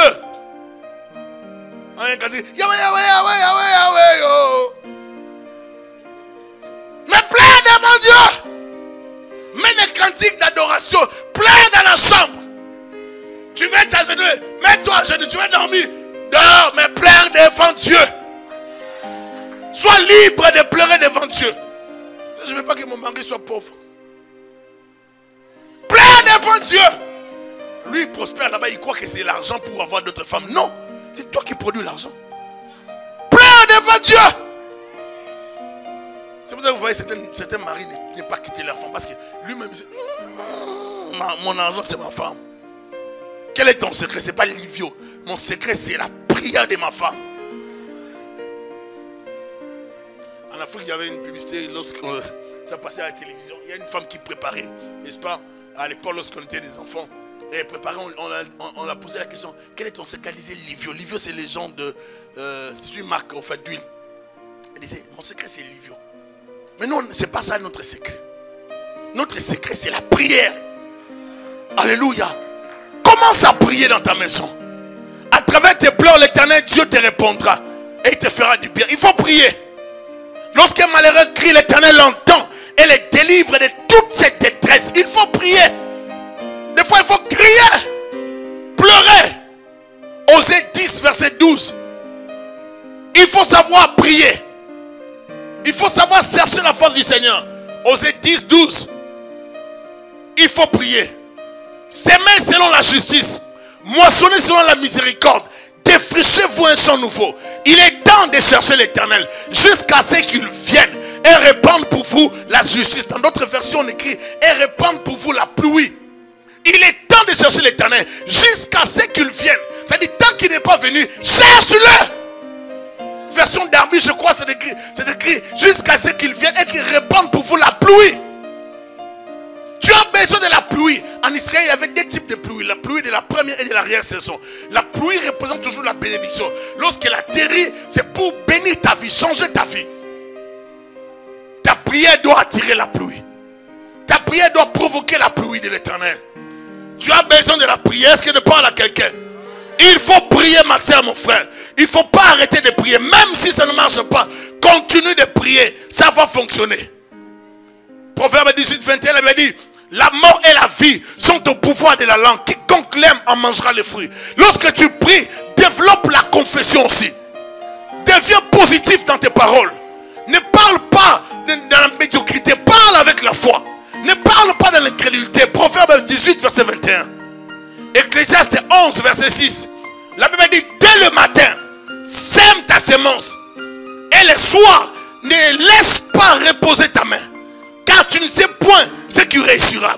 Ceci ou cela. Ou si l'un et l'autre sont également bons. Mais dès le matin, sème ta semence. Commence pas la journée sans la prière. Il faut prier. Oh non, vous savez moi, être en forme physiquement ne veut pas dire que tu vas vivre. Être en forme physiquement ne veut pas dire que tu vas réussir. Ça ne veut pas dire que non plus que tu ne vas pas connaître des accidents. Avant de sortir de chez toi, comprends qu'il faut prier. Prie. Ne négligez pas ce que je vous dis. Tu dors la nuit, tu es oppressé. On te mord par un serpent. Et puis tu dis, après 2 semaines, ah pasteur, j'ai dormi, on m'a mordu par un serpent, mais ça m'a fait mal, mais puis c'était parti. Mais qu'est-ce qui est entré dans ta vie? C'est quel venin qui est resté là? Qu'il y a des chrétiens qui sont négligents des domaines spirituels. Tu vois des choses comme ça dans ta vie. Entre un peu dans la prière. Cherche la prière. Alléluia. Dès le matin, sème ta semence. Depuis dépose la prière devant le trône du Seigneur. Psaume 105, verset 4. Ayez recours à l'Éternel et à son appui. Cherchez continuellement sa face. Ayez recours à l'Éternel et à son appui. Ne t'appuie pas sur les hommes. Cherchez continuellement sa face. Il faut chercher Dieu. Je t'encourage aujourd'hui à chercher l'Éternel dans ta vie. Ésaïe 55, verset 6, la Bible déclare: cherchez l'Éternel pendant qu'il se trouve. Invoquez-le tandis qu'il est prêt. Il y a des saisons où il faut invoquer Dieu. Tu sens que Dieu est sur le point de faire quelque chose. Ne baisse pas dans la prière. Des fois on se rapproche de la bénédiction. C'est là que le diable va venir nous tenter. Vous allez voir quelqu'un qui se rapproche de sa bénédiction. Il veut voir la bénédiction. Qu'est-ce que le diable va faire? Le diable va l'amener dans une distraction. Il va connaître une dispute avec sa belle-sœur. Il va connaître une dispute avec quelqu'un dans l'église. Il va connaître un problème avec quelqu'un au travail. C'est là que le diable vient nous distraire. Ne te préoccupe pas des distractions. Concentre-toi dans la prière. C'est le temps de chercher l'Éternel jusqu'à ce qu'il vienne et qu'il répande sur nous la pluie. Alléluia. Il faut chercher l'Éternel. Quand l'Éternel ramena les captifs des Sion, nous étions comme ceux qui font un rêve. Alors notre bouche était remplie de cris de joie. Et notre langue des chants d'allégresse. Alors on disait parmi les nations: l'Éternel a fait pour eux de grandes choses. L'Éternel a fait pour nous de grandes choses. Nous sommes dans la joie. Éternel, ramène nos captifs comme des ruisseaux dans les midis. Ceux qui s'aiment avec larmes. Ceux-là qui pleurent. Psaume 126. Moissonneront avec chant d'allégresse. Celui qui marche en pleurant, quand il porte la semence, revient avec allégresse. Quand il porte ses gerbes, revient avec chant d'allégresse. Quand il porte ses gerbes. Il y a un temps pour porter la semence. Il y a un temps pour pleurer avec. Mais il y a aussi un temps de moissonner. Je t'annonce le temps de la moisson qui arrive pour toi. Je t'annonce des bons moments qui vont arriver. Développe seulement la semence. Défrichez-vous un champ. Apprêtez la terre. Mettez la terre en jachère. Mettez la terre. Tournez la terre. Apprêtez la terre. Parce que la semence doit atterrir dans la terre. Mets la terre en jachère. Dépose la semence. Arrose. Déverse la pluie. De l'eau. Et tu verras ce que ça donnera demain. Le grain qui est sous la terre ne peut pas se plaindre des conditions de la terre. Les grains de maïs, par exemple. Oh, ici à la terre, vraiment, je n'aime pas les conditions de la terre. Sous la terre, ici, il fait froid. J'aime pas ça. Les grains là doivent mourir. Les grains là, tu vas l'oublier pour quelques minutes, quelques jours. Et puis les grains là vont sortir. Les grains ne peuvent pas pousser vers le bas seulement. Les grains doivent sortir des racines et les grains doivent sortir de la terre. Je te dis que ta prière ne restera pas enterrée. Ta prière sortira. Ne perds pas d'espoir. Ton Dieu a déjà vu ta situation. Il a déjà entendu tes cris. Il a déjà vu tes pleurs. Il est prêt pour agir. Est-ce que toi tu es aussi prêt? Est-ce que toi-même tu es prêt? Parce que par moments nous condamnons Dieu, mais nous ne sommes pas prêts. Si Dieu veut te bénir, il doit te trouver dans des conditions normales pour te bénir. Est-ce que tu es prêt pour recevoir la bénédiction? Es-tu prêt pour servir Dieu? Es-tu prêt pour suivre Jésus-Christ? Quelle est ta vie chrétienne? Qu'est-ce que tu as comme vie chrétienne? Est-ce que tu as la vie de prière? Est-ce que tu lis la Bible? Est-ce que tu crains le Seigneur? Je t'annonce des temps de visitation. Il est temps de chercher l'Éternel jusqu'à ce qu'il vienne. Si tu ne l'as pas encore vu, il est temps de le chercher. Est-ce que je parle à quelqu'un? Ceux qui s'aiment avec larmes moissonneront avec chant d'allégresse. Pleure devant l'Éternel, crie devant Dieu. Même si les gens murmurent, crient. J'ai vu des gens des fois à l'église. Vous allez voir la prière. Tout le monde prie comme timidement. Vous allez voir un frère dans l'église qui vibre dans la prière, qui crie: Seigneur Jésus, tu me connais, je veux que tu interviennes. Il n'a pas honte de prier. Vous allez voir, des fois nous prions, nous avons honte. C'était les jours là que Dieu était descendu avec la liste pour bénir. Mais toi maintenant dans l'église, tu ne sais même pas prier. Seigneur, tu me connais seulement. Parce que tu ne veux pas qu'on entende. Seigneur, tu me connais. Tu connais mes problèmes. Oh, c'est pas ça la prière. Il sait qu'il connaît. Il veut que tu en parles. Est-ce qu'il parle à quelqu'un? Tu arrives devant un homme riche. Il te demande, qu'est-ce que tu veux que je fasse pour toi? Toi, ben, tu sais. Tu connais nos vies. Non, sois clair dans ta prière, dans ta requête. Alléluia. Dis-lui que j'ai besoin de ça. J'ai besoin de telles choses. Que l'Éternel t'accorde ce que tu lui demandes. Que l'Éternel ouvre les écluses des cieux. Qu'il te bénisse. Que l'Éternel t'arrose d'une pluie mouillante. Que l'Éternel te bénisse et qu'il bénisse les fruits de tes entrailles. Que l'Éternel visite ta famille. Qu'il visite ta maison. Je vois le prophète Élie sur la montagne en train de prier. Il envoie son serviteur. Va voir. Il n'y a rien. Son serviteur revient. Il lui dit, prophète, il n'y a rien. Il dit, va encore. Il monte. Il redescend. Il n'y a rien. Troisième fois. Va encore. Prophète. Cinquième fois. Il redescend. Il dit, prophète. Il n'y a rien. Va encore. Il monte. Sixième fois. Il dit, mais prophète. Il n'y a rien. Il dit, va encore. La septième fois. Il dit, je vois un petit nuage. À la grandeur de la paume d'une main. Élie va lui dire, c'est un signe qui annonce la pluie. Va dire à Akab de descendre rapidement. Car il se fait entendre le bruit qui annonce la pluie. Et la Bible nous dit, il y eut une forte pluie. Avec des petits signes. Dieu peut faire de grandes choses. Que l'Éternel notre Dieu libère la pluie de ta vie. Par la prière, nous pouvons pomper des nuages de prière, de pluie. Par la prière, nous pouvons provoquer la pluie spirituelle. Je demande à quelqu'un de provoquer la pluie dans sa maison, dans sa famille, par la prière. Crie le matin, crie à midi, crie le soir, pleure devant Dieu. N'aie pas honte de prier Dieu pour ta famille. N'aie pas honte de prier Dieu pour ton mari. N'aie pas honte de prier Dieu pour ton mariage. Que la bénédiction de l'Éternel qui enrichit, qui ne se fait suivre d'aucun chagrin, soit le partage de ta vie. Sois béni. Sois une source de bénédiction. Que Dieu t'arrose, qu'il te visite, qu'il t'accorde ce que tu lui demandes. Prospère, sois béni. Va de l'avant. Au nom de Jésus, je bénis ta vie. Je bénis ta santé. Je bénis ta famille. Dans le nom de Jésus de Nazareth.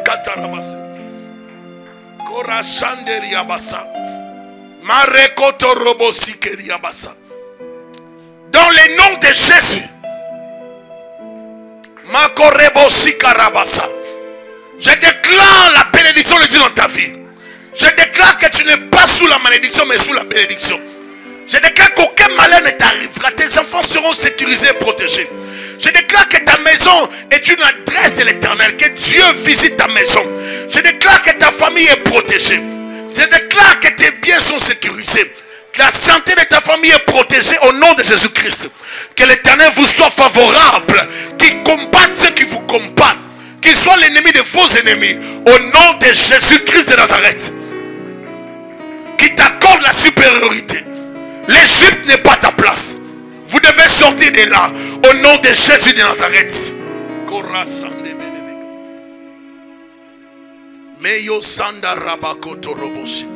Déclare avec moi, Seigneur Jésus, libère ta grâce dans ma vie. Seigneur Jésus, libère ta faveur dans ma vie.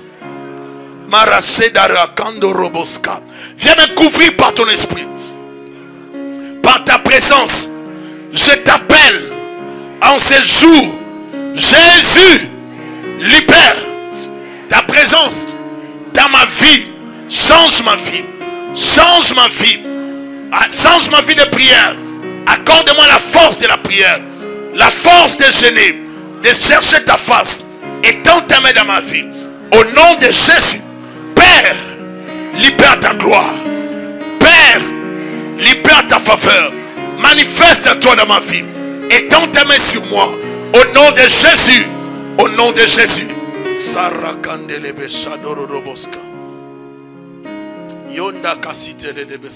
Nous sommes debout, nous allons prier. Je demande à tout le monde, les gens de rester là-bas. Tout le monde va prier. Marashenderi abaskonto. Korabashe katarabasinderebeko. Nous allons nous mettre à prier. Nous allons parler à Dieu pour nos vies, pour nos familles. Répands ton cœur devant l'Éternel. Parle de ta famille. Parle de ton mari. Parle de ta femme. Parle de tes enfants. Parle de ton travail, de tes projets. Nous allons parler à Dieu. Si tu veux circuler, tu veux bouger, sens-toi à l'aise. Nous parlons à Dieu tous ensemble et nous prions au nom de Jésus. Nous sommes en train de prier. Tu pries, tu es à l'aise, prie. Tu veux crier, crie à l'Éternel. Parle à Dieu.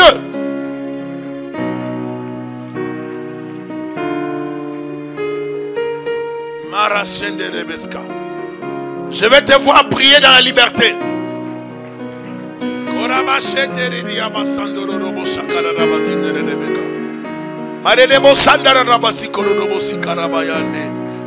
Yondo korabasi poli kanta baligandebre. Sarabasheteri yabasato lorobosa. Oh yakatari yabasi kolobose. Nous voulons voir ta main, Jésus, dans nos vies. Nous voulons voir ta main, Jésus. Père, ta gloire dans nos vies. Éternel, ta main dans nos familles. Mayandarabasi prokore sandarabasi.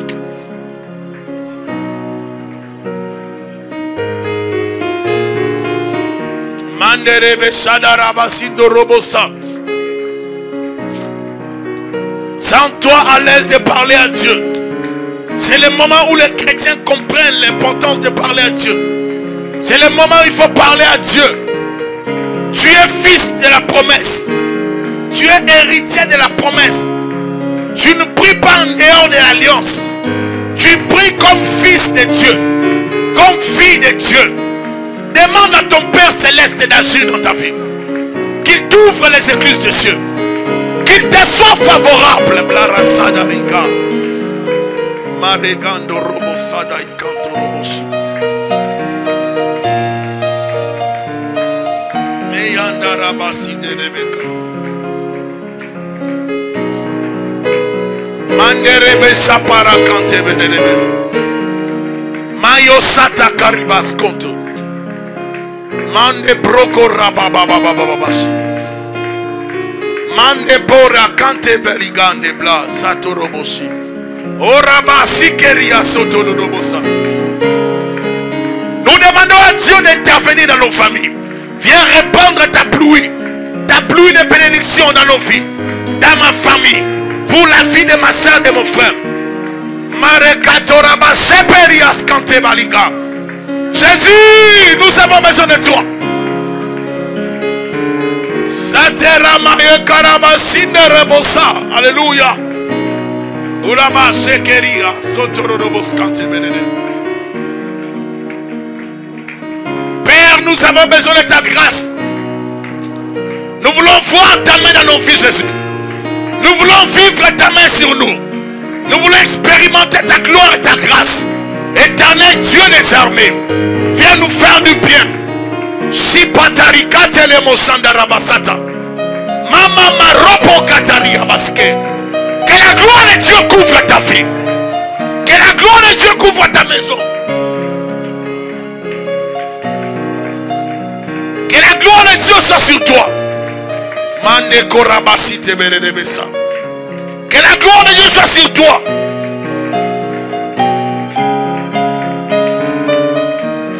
Nayabasi terereboshi karabasa.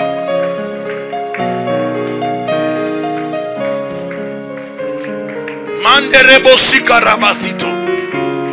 Père de gloire, nous avons besoin de ta grâce. Mayosata rabasi prokoto. Mayenda rabasi pora kante bariga. Mande reboshi pora kande rebosande riabasa. Marebe zandarabako rabaseke. Mabarakande beriga blaramasito roboka. Yepotarabasiko roboska. Jésus, nous avons besoin de toi. Besoin de ta présence. Besoin de toi, Père. Étends ta main dans nos vies. Libère ta gloire sur nous. Viens manifester ta puissance. Viens manifester ta bonté, ta miséricorde. Au nom de Jésus. Au nom de Jésus. Déclare avec moi au nom de Jésus que les blocages me libèrent, que les chaînes me libèrent, que les liens me libèrent, que les ténèbres me libèrent. Au nom de Jésus, éternel Dieu, visite-moi, change ma vie, change ma famille, fais du bien à ma famille, manifeste-toi. Jésus, j'ai besoin de toi. Je t'appelle pour ma famille. Viens restaurer ma vie. Viens restaurer ma famille. Manifeste ta grâce dans ma vie, dans ma famille, en ce jour. Au nom de Jésus. Au nom de Jésus.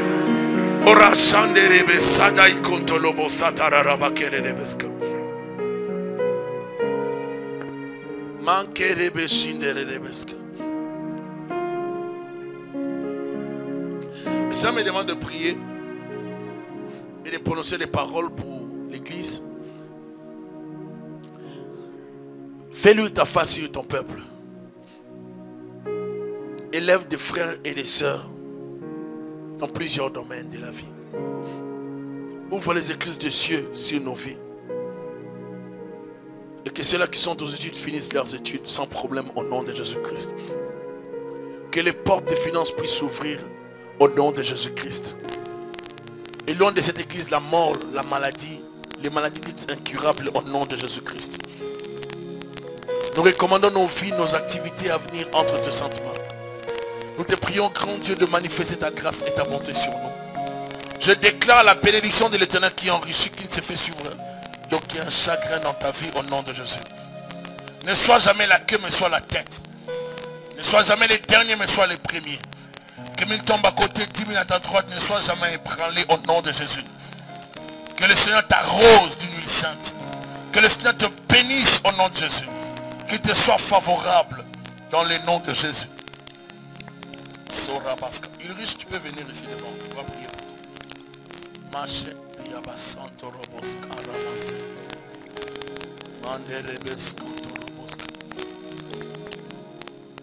On va diriger nos mains vers le frère. On va bénir sa vie. Que Dieu libère sa vie de tout ce qui est blocage, de tout ce qui entrave sa marche et sa prospérité. Prions le Seigneur. Merci Seigneur. Dans le nom de Jésus, je viens bénir la vie de mon frère. Je demande ta grâce dans sa vie.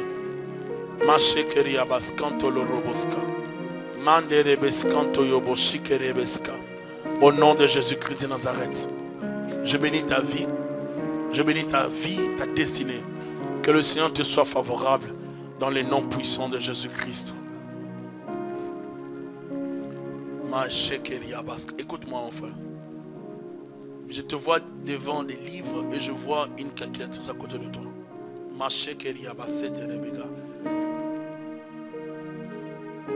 Mais je vois comme quelqu'un qui travaille dans, bien qui a étudié dans la comptabilité, tu vois les domaines financiers. Et le Seigneur me demande de te dire que le blocage que tu vis en ce moment va s'arrêter. En fait, tu n'es pas venu ici pour rien. Le Seigneur me dit de te dire qu'il veut restaurer ta vie, il veut te visiter. Mais parmi les choses que le Seigneur me dit de te dire, c'est au niveau du choix.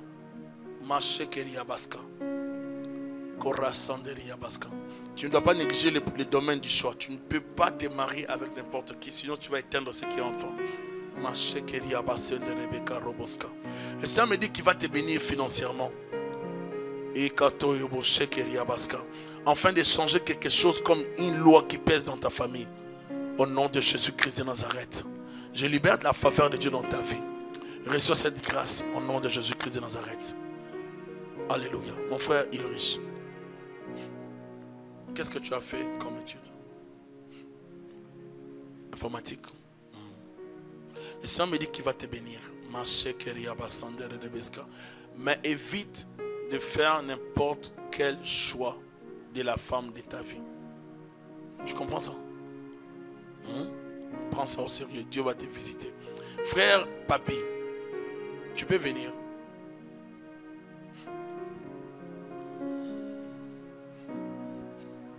Il y a un grand combat qui est devant toi. Il faut vraiment que tu sois dans la prière. Parce que je vois, tu sors d'une maison, mais la porte se referme. Je vois comme un homme, je vois aussi une fille. Mais je vois une séparation. Tu me suis? Le Seigneur me dit de te dire qu'il faut que tu pries beaucoup. Parce qu'il y a un grand combat qui te suit et qui vient de très loin.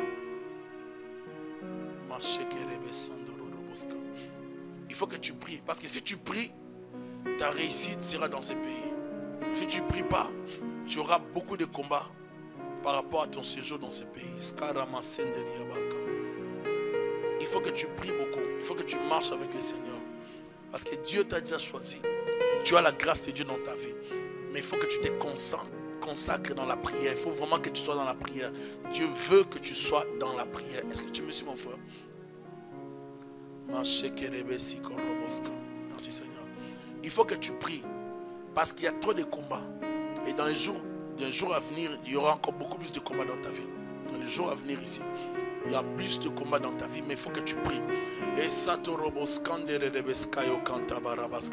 Merci Seigneur. Tu auras 3 jours de prière. Tu dois avoir 3 jours de prière durant lesquels tu vas beaucoup prier, chercher la face de Dieu pour toi. Le Seigneur me dit de te dire d'être stable et de ne pas promettre des choses aux gens. Ne donne pas de promesses, ne fais pas des promesses. Est-ce que tu me suis, frère?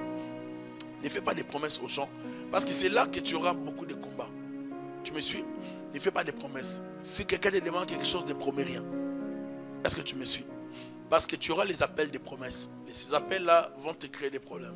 Évite de promettre. Ne promets rien. Est-ce que tu m'as suivi? Je t'ai parlé devant l'église. Donc, on évite ces problèmes-là devant toi. Au nom de Jésus-Christ de Nazareth. J'éloigne de ta vie tout ce qui est plan du diable. J'éloigne de ton chemin tout ce qui est plan des ténèbres. Au nom de Jésus-Christ de Nazareth. Au nom de Jésus-Christ de Nazareth. Il y aura de l'incompréhension et de fausses accusations sur toi. Sois très sage et très prudent. Je parle de ça devant l'église. Pour que lorsque ça va arriver, que tu ne paniques pas. Il y aura des fausses accusations sur toi. Si toi tu restes dans la prière et tu restes vraiment dans la prière, tu restes vraiment avec le Seigneur, tu vas t'en sortir proprement parce que le Seigneur va te protéger. Tu me suis, mon frère?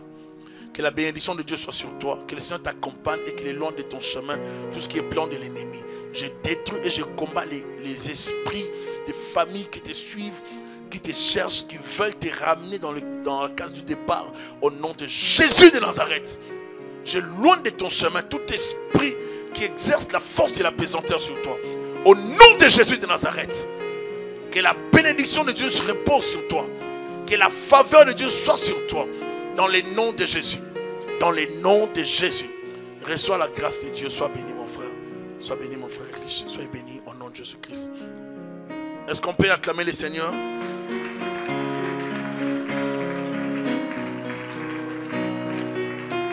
Alléluia. On peut reprendre nos places. Nous voulons passer aux offrandes. Parce que tout à l'heure, les enfants vont faire une prestation. Mais je veux que les enfants attendent d'abord. Oh, ça clarine. On va faire la prestation. Les enfants vont chanter. Donc on ne pouvait pas aller plus loin parce que j'avais perdu de vue